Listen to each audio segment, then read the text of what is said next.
গোঘাটে সরকারি পরিষেবা পর্যবেক্ষণে বিজেপির প্রতিনিধি দল। গোঘাট ২ নম্বর মণ্ডল বিজেপির উদ্যোগে আজ শ্যামবাজার গ্রাম পঞ্চায়েত ও শ্যামবাজার সমবায় সমিতিতে সরজমিন পর্যবেক্ষণ চালানো হয়। দুই কর্মসূচির নেতৃত্ব দেন গোঘাট ২ নম্বর মণ্ডল সভাপতি তমাল ঘোষ। তার সঙ্গে উপস্থিত ছিলেন বিজেপির অন্যান্য কর্মী ও নেতৃত্ব। দলের পক্ষ থেকে জানানো হয়েছে, পালাবদলের আবহে বিভিন্ন পঞ্চায়েতের প্রধান উপপ্রধানদের অনুপস্থিতির কারণে সাধারণ মানুষের সরকারি পরিষেবা পেতে সমস্যা তৈরি হচ্ছে বলে অভিযোগ উঠেছে। সেই পরিস্থিতিতে খতিয়ে দেখতে আজকের এই পর্যবেক্ষণ কর্মসূচি নেওয়া হয়। পরিদর্শনের সময় বিজেপির প্রতিনিধি দল পঞ্চায়েত ও সমবায় সমিতির কর্মচারীদের সঙ্গে কথা বলেন এবং সাধারণ মানুষের পরিষেবা যাতে নির্বিঘ্নে চালু থাকে সে বিষয়ে গুরুত্ব আরোপ করেন। পাশাপাশি কর্মচারীদের নির্ভয়ে ও স্বাভাবিকভাবে কাজ করার আহ্বান জানান মণ্ডল সভাপতি তমাল ঘোষ। তিনি আশ্বাস দেন, জনগণের পরিষেবা সচল রাখতে প্রয়োজন তাদের পাশে থাকবে বিজেপি। বিজেপির পক্ষ থেকে আরও দাবি করা হয়, অতীতে রাজনৈতিক প্রভাবের কারণ অনেক ক্ষেত্রে সরকারি পরিষেবা ব্যাহত হতো। নতুন পরিস্থিতিতে সে ধরনের ঘটনা যাতে আর না ঘটে সে বিষয়ে নজরদারি চালানো হবে বলেও জানানো হয়েছে। এদিন তমাল ঘোষ জানান, শুধু শ্যামবাজার নয়, ভবিষ্যতেও গোঘাটের বিভিন্ন সরকারি ও আধা সরকারি দপ্তরেও এ ধরনের পর্যবেক্ষণ চলবে। জনগণের উন্নয়নমূলক কাজ এবং পরিষেবার ব্যবস্থায় কোথাও কোনো বাধা বা দুর্নীতি রয়েছে কিনা তাও খতিয়ে দেখা হবে বলে তিনি জানান। গোঘাটের শ্যামবাজার থেকে চিন্ময় পালের বিশেষ প্রতিবেদন, ক্রাইম ফেস্ট বেঙ্গল নিউজ। গ্রাম পঞ্চায়েতে ভারতীয় জনতা পার্টির পক্ষ থেকে কিছু দাবি দেওয়া নিয়ে আসা হয়েছিল এবং উন্নয়ন সহ ভারতীয় জনতা পার্টি যে বিপুল জয়লাভ করেছে সে বিষয়ে শুভেচ্ছা ওনারা আমাদের পঞ্চায়েত কর্মচারীদের জানিয়েছেন। আমরাও গ্রাম পঞ্চায়েতের পক্ষ থেকে এটা সাধুবাদ জানিয়েছি ওনাদিকে।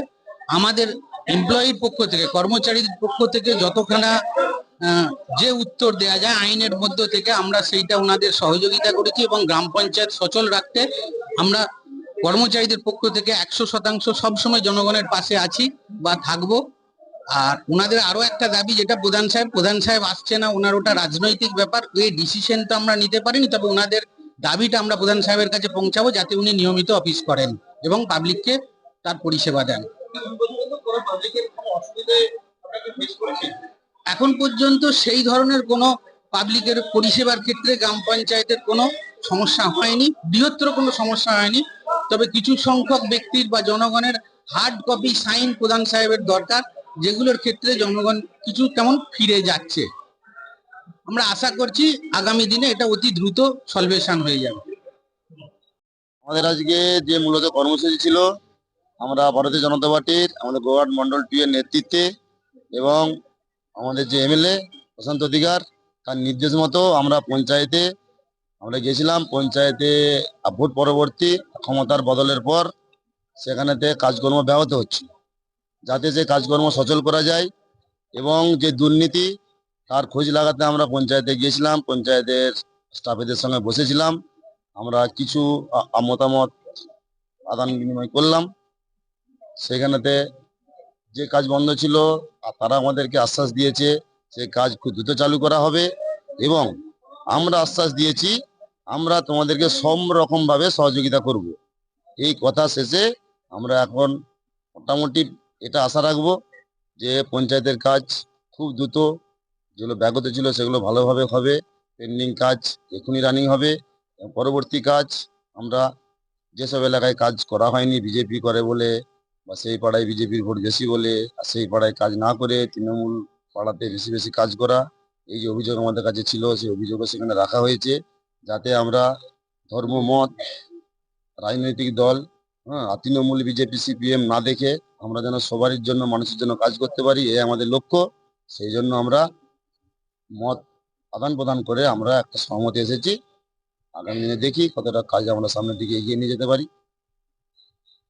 এখানে পঞ্চায়েত শেষে সমবায়তে অনেক দুর্নীতির অভিযোগ আমার কাছে আসছে, সেই জন্য আমরা এখানে এসেছি এবং এসে ম্যানেজারের সঙ্গে, স্টাফেদের সঙ্গে কথা বলেছি এবং কিছু ডকুমেন্ট আমি এখন পর্যন্ত নিয়েছি।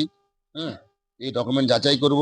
সমবায়ের মেন যেটা মূল যেটা নিজস্ব যেটা আয় সেটা হচ্ছে ধান বিক্রির ওপর থেকে।